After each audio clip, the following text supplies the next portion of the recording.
Well, we do have some good news. It involves your money. The market yesterday was just on fire.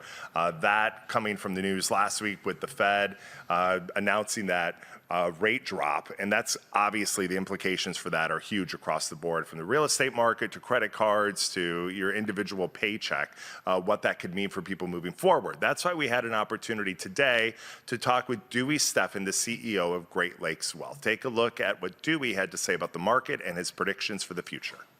Talk to me about the market, because we had a record day this week.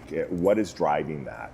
Yeah, the record high in the S&P and on the Dow, and the NASDAQ is not far behind. And this is because there's this euphoria, this excitement about the current Fed rate cut that happened last week, plus what they said they will do at the next meeting in November, plus what they said they'll do next year in 2025. So Wall Street recognizes they're being accommodative, and we're investing accordingly. So what do we anticipate will happen later in the year and early in the year next year, 2025? Sure. Well, Chairman Powell said that rate cuts will come one more time before the end of the year, and there'll be several cuts in 2025. So they can always pivot if something were to come into play. But with their base case of more rate cuts coming, Wall Street recognizes that there's an opportunity there because of interest rates going lower. That's supposed to stimulate the economy, and that usually is good for stocks. So what does that mean for the everyday consumer? How can they see the benefit now? Well, hopefully our everyday consumer has 401k and other retirement plans at a base case bare minimum, and that's going to be very helpful for them with these equity markets and the moves.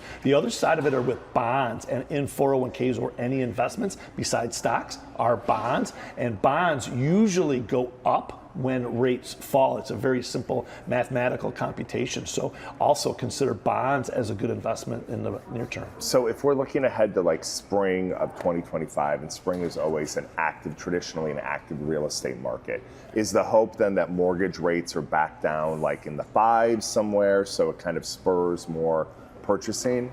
Well, that's a very great question. We're talking about that right now in our office. With interest rates and the cuts, the mortgage market actually kind of front ran that a little bit, and interest rates on mortgages are down to 6% now, and we'd love to see them get into the 5s. I wouldn't say you'll see the 4s or the 3s anytime soon, but a lot of the interest rates for mortgages is probably already baked into the cake, so don't expect too much in the short term. Do you think we'll ever see the rates as low as we saw them a few years ago? Hopefully not. We would want to, but that would mean there's a calamity. There is a worldwide global issue, like we saw with the pandemic, like COVID, and so that would be the only reason rates would go to zero, would be an emergency cut to help a situation that we really don't want to see. Because we did get as low as, for some people, in the 2s when they were, which is basically like the term free money, I guess you could say, when you've got looking at a 30-year fixed or something like that. That's just extraordinary when you think about what people were paying, in the 80s or something, up to 20-25%.